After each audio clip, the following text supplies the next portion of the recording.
بسم اللہ الرحمن الرحیم۔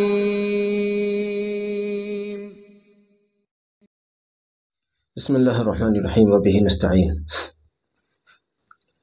فیضان سنت کا اگلا درس لے کر حاضر خدمت ہے۔ آج ایک بہت خوبصورت سنت کے متعلق، بھئی ہر سنت ہی خوبصورت ہے، لہذا آج ہی کچھ خاص نہیں ہے، ہر دن خاص ہے اور ہر دن کی سنت خاص ہے۔ تو بہرحال ان ساری خوبصورت سنتوں میں سے ایک اور خوبصورت سنت لے کر حاضر خدمت ہے۔ ایک بہت اہم بات یہ ہے کہ جناب رسول اللہ صلی اللہ علیہ وسلم کا مستقل معمول تھا کہ نبی صلی اللہ علیہ وسلم تہجد کا اہتمام فرمایا کرتے تھے۔ اگر ہم تہجد کا اہتمام نہیں کرتے ہیں یا مستقل نہیں کرتے ہیں یا کبھی ہو جاتا ہے کبھی چھوٹ جاتا ہے تو سمجھیے کہ نبی صلی اللہ علیہ وسلم کی سنت نعوذ باللہ چاہے جان کر یا انجانے میں جو بھی صورت ہے بہرحال ہم سے چھوٹ رہی ہے۔ تو ہمیں اس بات کی نیت کرنی چاہیے کہ ہم تہجد کا اہتمام کریں گے انشاءاللہ۔ اب تہجد کے متعلق چند ایک باتیں میں عرض کرنا چاہتا ہوں۔ ایک بات یہ ہے کہ کئی لوگوں کا کہنا یہ ہوتا ہے کہ جی ہماری تہجد میں آنکھ نہیں کھلتی، تو اس کے لیے 2-3 کام کرنے کا مشورہ دیتا ہوں کہ ایک بات تو یہ کہ جیسا کہ حدیث شریف سے بھی معلوم ہوتا ہے کہ عشاء کے بعد فضول کے جاگنے کو بند کرنا چاہیے، جو آج کل خاص طور سے شہروں میں ایک رواج چل نکلا ہے۔ شہروں میں رواج چل نکلا ہے کہ شہر والے جلدی سے رات کو سونا نہیں چاہتے۔ ویسے تو کسی بھی شہر میں جا کے دیکھیے، لیکن اس کی ایک بڑی مثال اگر دیکھنی ہے تو پرانی دلی میں جا کر دیکھیے۔ اور اگر اور آگے بڑھ کر میں کہوں، معاف کیا جائے اگر مجھے، تو کہیں بھی عام طور پر پرانی مسلم آبادیوں میں جا کر دیکھ لیجئے۔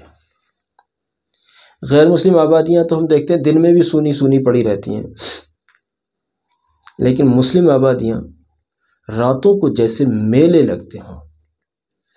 جبکہ مسلمان جس پیغمبر عظیم الشان صلی اللہ علیہ وسلم کا نام لیتے ہیں،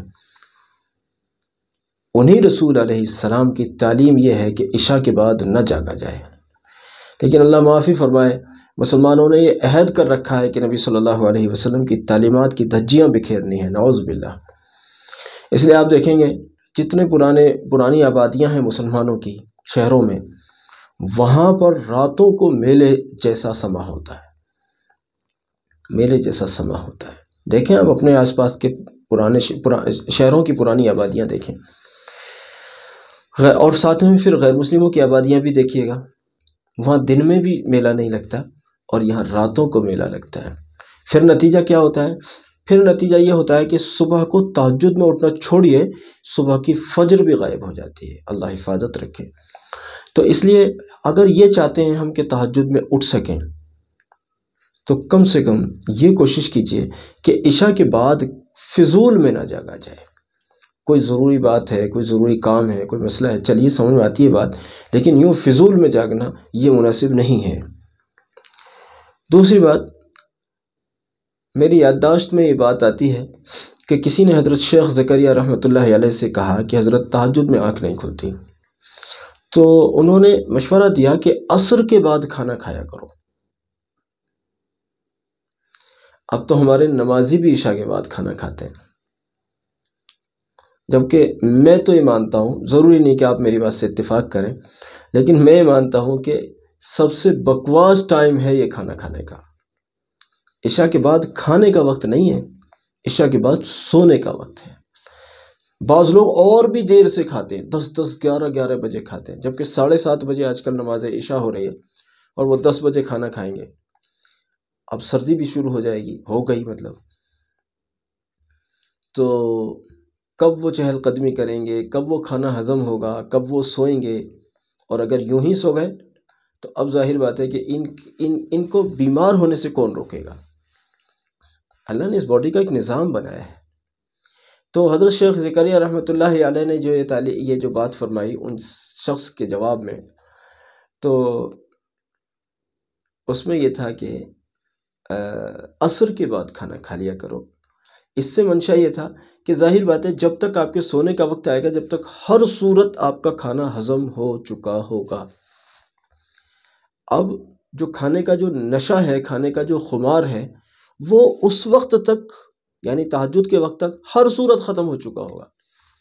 اب جب آپ کھائیں گے ہی عشاء کے 1 گھنٹے بعد، 2 گھنٹے بعد، 3 گھنٹے بعد، یا بہرحال عشاء کے فوراً بعد بھی صحیح، تو اس کا خمار تہجد تک تو چھوڑیے جناب، فجر تک بھی ختم نہیں ہوگا، بلکہ اشراق تک بھی ختم نہیں ہوگا، بلکہ اس کے بعد تک بھی سوتے ہوئے لوگوں کو دیکھ کر یہ اندازہ ہوتا ہے شاید اس کھانے کا خمار ابھی بھی ختم نہیں ہوا۔ ہمارے ایک ڈاکٹر تھے، وہ تو مجھ سے یوں کہتے تھے آپ شام کا کھانا کھایا ہی نہ کریں۔ میں نے کہا جی کتابوں میں تو یہ لکھا ہے کہ جو لوگ شام کا کھانا چھوڑ دیتے ہیں تو ان کو بڑھاپا جلدی آ جاتا ہے۔ انہوں نے کہا آپ شام کا کھانا دودھ کو بنائیں کہ پیٹ بھر کر دودھ پئیں، یہ آپ کا شام کا کھانا ہو۔ ان ڈاکٹر کا مشورہ انہوں نے مجھ سے کہا تھا، اب وہ اس دنیا میں نہیں رہے، اللہ ان کی مغفرت فرمائے، اچھے ڈاکٹر تھے، اچھے اخلاق والے تھے۔ تو ایک چیز یہ ہوئی، ایک اور چیز، بعض لوگ ہوتے ہیں کہ جو ساری کوششوں کے باوجود تہجد میں نہیں اٹھ پاتے، تو ان کو پھر 2 اور مشورے مزید۔ ایک تو یہ کہ اپنی روحانیت کی کمیوں کو تلاش کیا جائے کہ میری روحانیت میں کچھ کمی ہے جو میں تہجد میں اٹھنے سے محروم ہوں، یا میرے اندر کوئی ایسا گناہ پایا جاتا ہے۔ بزرگ فرماتے ہیں اپنے دنوں کو محفوظ کر لو، اللہ تمہاری راتوں کو محفوظ کر دے گا۔ دنوں کو کیسے محفوظ کریں کہ دنوں میں گناہوں سے بچو، پھر اللہ رب العزت راتوں کو تمہاری محفوظ کر دے گا۔ تو روحانیت کی بلندی کے لیے اگر کوئی چاہتا ہو میں روحانیت کی بلندی بھی حاصل کروں اور وہ گناہوں سے نہ بچتا ہو، تو روحانیت تباہ تو ہو سکتی ہے، روحانیت ترقی نہیں پکڑ سکتی۔ اگر روحانیت کی ترقی چاہیے تو گناہوں سے بچنا ضروری ہے۔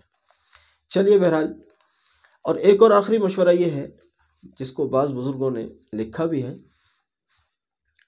کہ جب تک آپ کو صبح میں تہجد میں اٹھنے کی عادت نہیں بن رہی، اس وقت تک رات کو سونے سے پہلے، وتر سے پہلے 2-4 رکعت تہجد کی نیت سے پڑھ لیا کرو، اور پھر اللہ سے دعا بھی کیا کرو کہ یا اللہ مجھے تہجد میں اٹھنے کی سعادت نصیب فرما۔ پھر اگر اللہ کا فضل ہو جائے اور اس وقت میں بھی اٹھنا نصیب ہو جائے تو پھر اٹھ کر دوبارہ سے تہجد پڑھ لو۔